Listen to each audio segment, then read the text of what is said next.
Hi friends, welcome to my channel. ఈరోజు మన topic అంటే ఏపీలో తల్లికి వందనం పథకానికి సంబంధించి రెండో విడత నిధులను అయితే కనుక ప్రభుత్వం అయితే జమ చేసింది. అంటే ఆ యొక్క అర్హుల బ్యాంక్ ఖాతాల్లోకి 13,000 రూపాయల చొప్పున అయితే కనుక జమ చేయడం అయితే జరుగుతుందన్నమాట. సో ఈ రోజు నుంచి 3 రోజుల పాటు ఈ డబ్బులు అయితే జమ అయితే చేయడం జరుగుతుంది. సో దానికి సంబంధించిన వివరాలు తెలుసుకుందాం. వీడియోని చివరి వరకు చూడండి. వీడియోలోని ఇన్ఫర్మేషన్ నచ్చితే ఛానల్ని సబ్స్క్రైబ్ చేసుకోండి. ముఖ్యంగా మీరు ఈ డబ్బులు జమ అయ్యాయా లేదా, పేమెంట్ స్టేటస్ కూడా ఎలా తెలుసుకోవాలనేది అయితే చెప్తాను అనమాట. వీడియోని లాస్ట్ వరకు అయితే చూడండి. ఇక లేట్ చేయకుండా టాపిక్లోకి వెళ్ళిపోదాము. సో ఏపీ రాష్ట్ర వ్యాప్తంగా ఏపీలో మనకు ఇవాళ ఈ యొక్క తల్లికి వందనం పథకానికి సంబంధించి రెండో విడత నిధులను అయితే కనుక ప్రభుత్వం అర్హత ఉన్నటువంటి ఆ యొక్క తరల బ్యాంక్ ఖాతాల్లోకి 13,000 రూపాయల చొప్పున అయితే జమ చేసిందనమాట.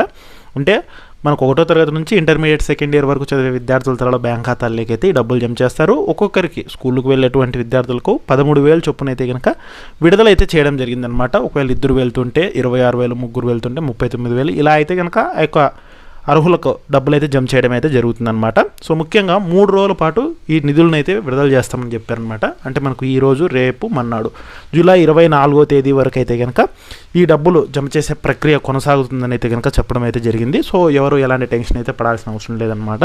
సో మనకు ఈ రోజు నుంచి 3 రోజుల లోపు మీకు ఎప్పుడైనా కానీ మీకు డబ్బులు జమ అయ్యే అవకాశం అయితే ఉంటుంది. సో ఆల్రెడీ డబ్బులు జమ అయి ఉన్నవారైతే కనుక కింద కామెంట్ సెక్షన్లో అయితే కనుక తెలియజేయండి. ఇంకా జమ కాకపోతే కనుక 3 రోజుల్లో మీకు జమ అవుతుంది. మొత్తంగా చూసుకుంటే కనుక మనకు 42.70 లక్షల మంది తలల బ్యాంక్ ఖాతాల్లోకి 10,120 కోట్లను అయితే కనుక ప్రభుత్వం అయితే విడుదలైతే చేయడం జరిగిందనమాట. మరి ఈ పథకాలకు సంబంధించి మీరు అర్హుల జాబితాలో ఉన్నట్లయితే కనుక, అంటే మీకు అర్హతలు అన్నీ ఉన్నట్లయితే కనుక తప్పకుండా జమ అయితే అవ్వడం జరుగుతుంది. అలాగే మీ బ్యాంక్ అకౌంట్కు ఆధార్ సీడింగ్ అంటే NPCI అనేది అయితే కనుక కంపల్సరీగా చేసుకొని ఉండాలన్నమాట. సో అప్పుడైతే కనుక మీకు డబ్బులు అయితే జమ అవుతాయి. అలాగే ఈ తల్లికి వందనం అర్హుల వివరాలు అనేది మీరు మన మిత్ర వాట్సాప్లో తెలుసుకోవచ్చు, లేదంటే లీప్ యాప్ ద్వారా కూడా అయితే కనుక తెలుసుకోవచ్చు అనమాట. అలాగే మీరు ఈ పథకానికి ఎలిజిబులా కాదనేది సో మన ఛానల్లో కూడా వీడియో అయితే చేయడం జరిగిందనమాట. ఎలా చెక్ చేసుకోవాలనేది కూడా అయితే కనుక మీరు చూసుకోవచ్చు.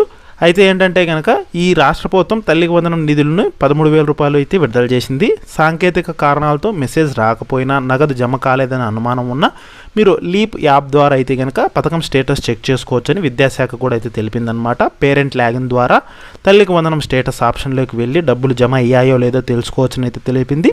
అర్హులై ఉండి డబ్బులు రాకపోతే విద్యాశాఖ అధికారులను సంప్రదించాలని కూడా అయితే సూచించిందనమాట. సో తప్పకుండా మీకు అర్హత ఉన్నట్లయితే 3 రోజుల్లో మీకు డబ్బులు అయితే జమ అయితే అవడం జరుగుతుంది. అలాగే ఈ సంవత్సరం 1వ తరగతిలో జాయిన్ అయిన వారికి, అలాగే ఇంటర్మీడియట్ ఫస్ట్ ఇయర్లో జాయిన్ అయిన వారికి డబ్బులు కొద్దిగా లేట్గా జమ అయ్యే అవకాశం అయితే ఉంటుంది. అలాగే 8, 9, 10 ఇంటర్మీడియట్ ఫస్ట్ ఇయర్ విద్యార్థులకు, SC విద్యార్థులకు అయితే కనుక కేంద్ర ప్రభుత్వం వాటా జమ చేస్తుందన్నమాట. అందువల్ల వాళ్ళకు కూడా ఫుల్ అమౌంట్ అనేది 2 విడతల్లో జమ అయ్యే అవకాశం అయితే ఉంటుంది. సో ఈ రకంగా వీళ్ళకి కొద్దిగా లేట్గా జమ అయ్యే అవకాశం అయితే ఉంటుంది. సో మొత్తంగా చూసుకుంటే ఈ రోజు నుంచి మరొక 3 రోజుల పాటు ఈ డబ్బులు అయితే జమ అయితే అవుతాయి.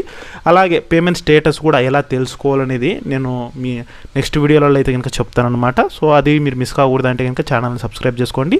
అలాగే డబ్బులు జమ అయ్యాయి కాబట్టి ఒకసారి బ్యాంకుకు వెళ్ళి మీరు చెక్ చేసుకోండి డబ్బులు జమ అయ్యాయి లేదా అనేది. సో మెసేజ్ రాకపోయినా మీకు జమ అయ్యే అవకాశం ఉంటుంది. సో మొత్తంగా మనకి ఈ రోజు నుంచి 3 రోజుల పాటు డబ్బులు పడతాయి అన్నమాట. సో పడ్డవారైతే కనుక కింద కామెంట్లు అయితే కనుక తెలియజేయండి. సో పడలేదంటే కనుక జమ అవుతాయి. సో కొద్దిగా వెయిట్ చేయండి. సో ఇది లేటెస్ట్ అప్డేట్ అనమాట. సో అలాగే నెక్స్ట్ వీడియోలలో పేమెంట్ స్టేటస్ ఎలా తెలుసుకోవాలనేది కూడా అయితే చెప్తాను. సో అది మిస్ కాకూడదంటే కనుక ఛానల్ని సబ్స్క్రైబ్ అయితే చేసుకోండి.